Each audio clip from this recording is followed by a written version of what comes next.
কই গো ছোট্ট বন্ধুরা, তোমাদের গল্পমণি তো আবার চলে এলো। আজকে তোমাদের গল্পমণি একটা মজার গল্প নিয়ে এসেছে। কেউ কম যান না, ননীগোপাল চক্রবর্তীর লেখা। শেষে যথারীতি থাকবে ডায়েট টিপস, সাথে মনোজ্ঞ কিছু আলোচনা।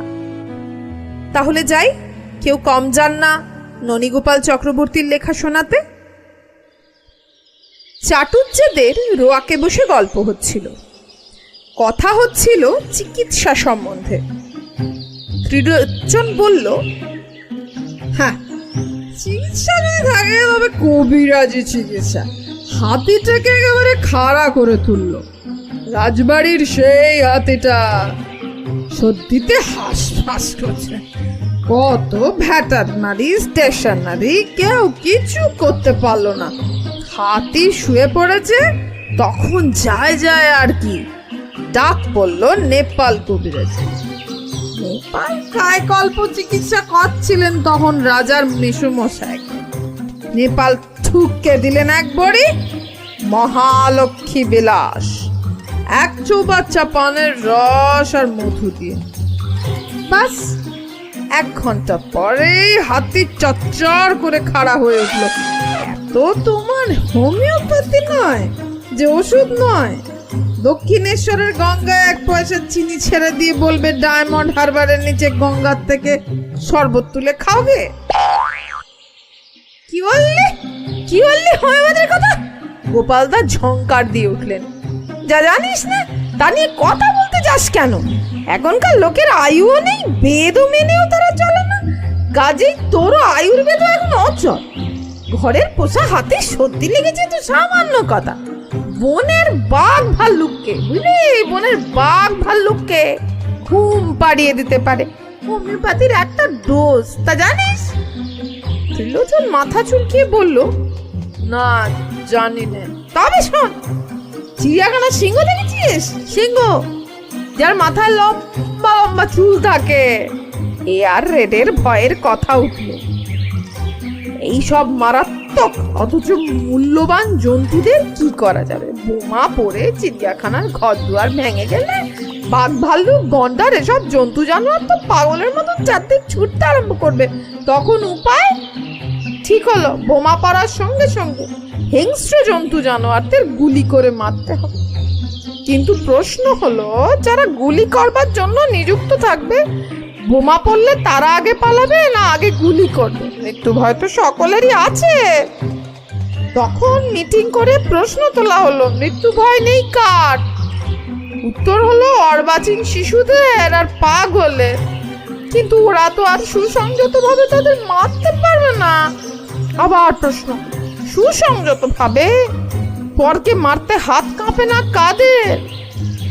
সকলে এক বাক্যে স্বীকার করলো, ডাক্তারদের। ডাকো ডাক্তার। অ্যালোপ্যাথি ডাক্তারেরা এসে বললেন, এসব হিংস্র পশু রাজ্যে আমাদের ব্যবসা অচল। তবে কি করা যায়? বড় বড় মাথাওয়ালারা বললেন, ঘুম পাড়িয়ে রাখো।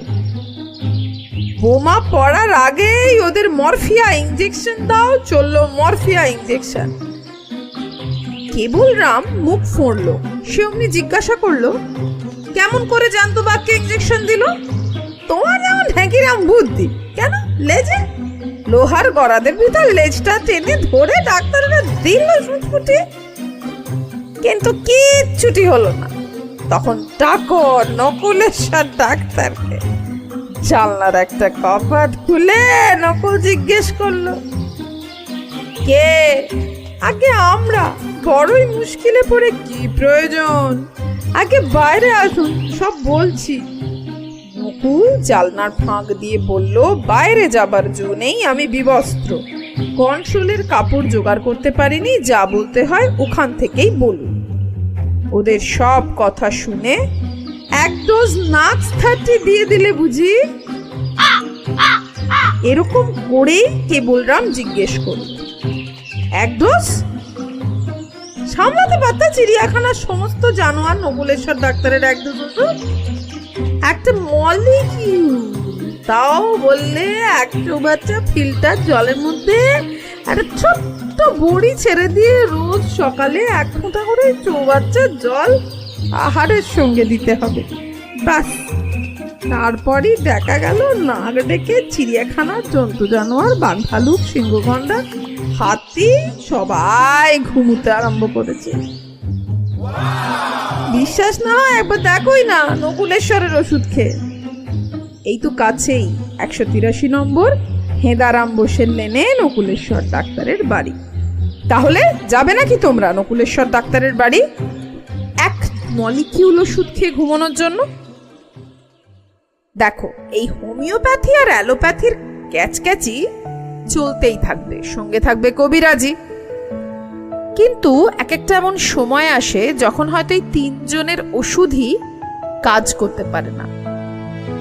যদি অসুখটা হয় মনের, অর্থাৎ আমরা যদি মন থেকে নিজেদেরকে অসুস্থ ধরে নিই, তাই মন থেকে নিজেদের যদি অসুস্থ না ধরে আমরা একটু ভাবতে শিখি আমরা এখন যেমন আছি তার থেকে আরো অনেক খারাপ থাকতে পারতাম কিন্তু নেই, আর একটু ভালো থাকবো, তাহলে বোধহয় আমাদের এই সমস্যাটা অনেক কমে যাবে। আরেকটা কথা তো বলতেই হয়, এই যে ওয়েদার চেঞ্জ হচ্ছে, মাঝে মাঝে বৃষ্টি, মাঝে মাঝে ঠান্ডা হাওয়া, মাঝে মাঝে গরম হাওয়া, মাঝে মাঝে খুব গরম, তখন এই ওয়েদার চেঞ্জের সময় সর্দি জ্বর এসব তো লেগেই আছে, সঙ্গে এই শিমুল পলাশের সময়টায় মন খারাপের কষ্টটাও কিন্তু লেগেই থাকে।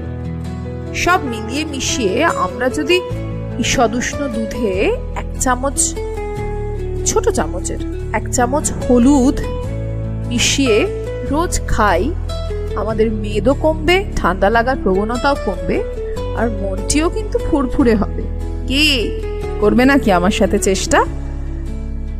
পরের দিন আবার একটা বড় সড়ো মাপের গল্প নিয়ে আসবো, অলৌকিক কোনো গল্পতে বলার চেষ্টা করব। আজ তবে এই অবধি থাক, আসি তবে, ধন্যবাদ।